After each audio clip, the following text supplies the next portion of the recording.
Hello সবাই, কেমন আছেন? আমি কস্তুরী চলে এলাম নতুন আরেকটা ভিডিও নিয়ে। আজকে দেখতেই পাচ্ছেন ওয়েদার কিন্তু খুব ভালো, আর অনেক দিন বাদে আমরা এত ভালো ওয়েদার পাচ্ছি। মাঝখানে শুধু বুধবার দিনটা ওয়েদারটা ভালো হয়েছিল, তারপরে আবার সেই মেঘ বৃষ্টি।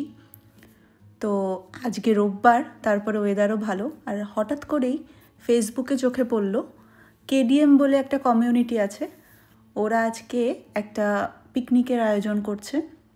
সেটা একটা ফ্রি ইভেন্ট, একটা পার্কে হবে, ক্রাকোর খুব ফেমাস একটা পার্কে। তো আমি আর নিঝুম যাচ্ছি, সুমনের হলো না, ওর আজকে ম্যাচের প্র্যাকটিস আছে। তো চলুন ট্রামে উঠে পড়ি। মাঝখানে রন্ডো মোগলিস্কি বলে একটা স্টপেজে নামবো, তারপরে ওখান থেকে ডিরেক্ট ট্রাম রয়েছে। স্টপেজটার নামও পার্ক জর্ডানা। এই যে আমরা পৌঁছে গেলাম, পার্কে ঢুকে পড়েছি। এখন এক্স্যাক্ট লোকেশানটা দেখতে হবে, কারণ পার্কটা অনেকটাই বড়। ঠিক কোথায় হচ্ছে ইভেন্টটা সেটা আমাকে একটু ম্যাপে এখন দেখে নিতে হবে। এই যে একদম এক্স্যাক্ট লোকেশানে চলে এসেছি। এই যে ভদ্রমহিলা দেখতে পাচ্ছেন, ইনি একজন অর্গানাইজার।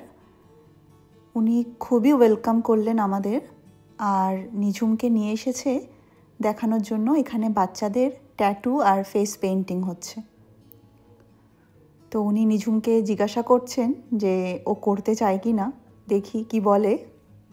প্রথমে দেখলাম ওনার কাছে লজ্জায় মাথা নাড়িয়ে না বলল, কিন্তু আমি তো জানি মনে মনে ঠিক ইচ্ছা আছে, কারণ রং পেন্সিল মার্কার দিয়ে হাতে যেভাবে ছবি আঁকে আর স্টিকার পর্যন্ত জামায় হাতে লাগিয়ে রাখে, তো ট্যাটুর শখ তো অবশ্যই রয়েছে।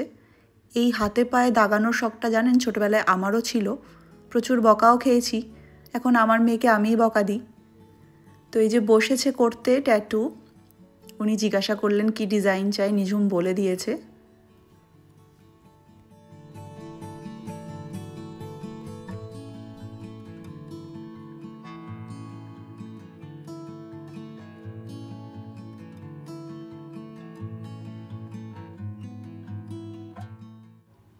তো ট্যাটু হয়ে গেছে, এখন যাচ্ছে বাবলস নিয়ে খেলতে।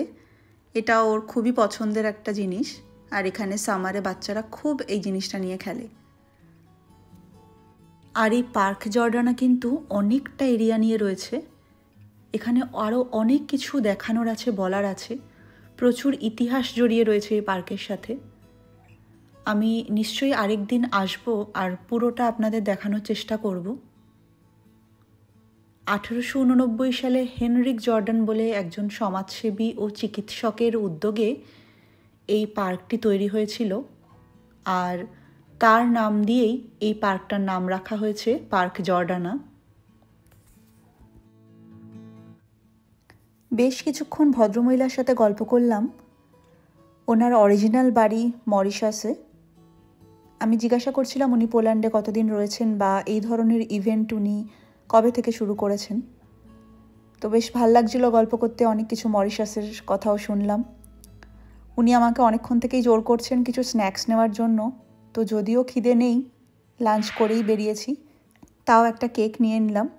আর এই যে এখন একটু খেলতে এসেছি খুব সাহস করে, কারণ খেলাধুলায় আমি সাংঘাতিক খারাপ। কিন্তু নিঝুম এসে বলছে যে ও এখন একটু ফেস পেইন্টিং করাতে চায়, তো চলুন আগে ওকে করিয়ে আনি। ওর জন্যই আজকে আসা।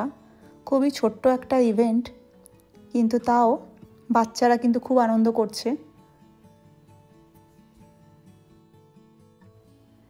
তো ক্যাটালগ দেখে নিঝুম পছন্দ করলো ইউনিকর্ন। ভদ্রমহিলা ইউনিকর্নই এখন ওর মুখে এঁকে দিচ্ছে।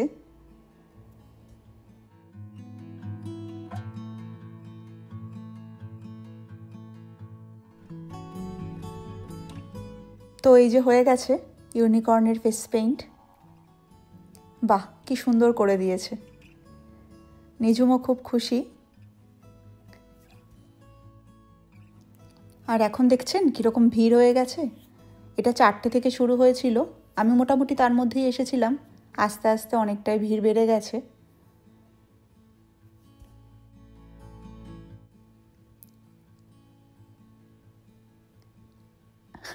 আর এই দাদাও আমাদের এক বন্ধু, উনি নিঝুমকে দেখলেই একটু খ্যাপায় যে তোর চুলটা আমি নিয়ে নেব।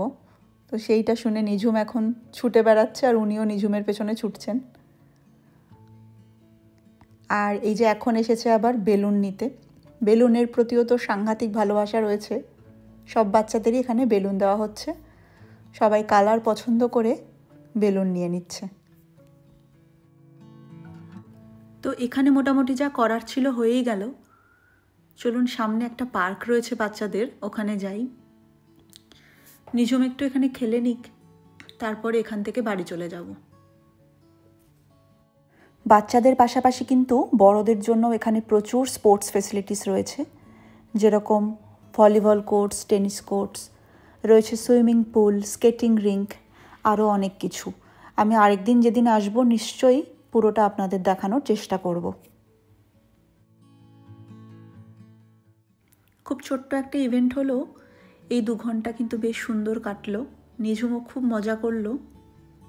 আবার কোনো ইভেন্টে গেলে নিশ্চয়ই আপনাদের দেখাবো, কারণ সামারে এখানে উইকেন্ডে কিছু না কিছু চলতেই থাকে।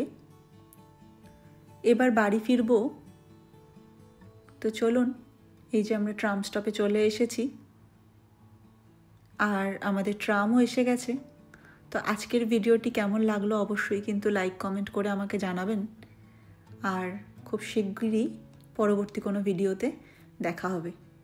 ততদিন অবধি টাটা।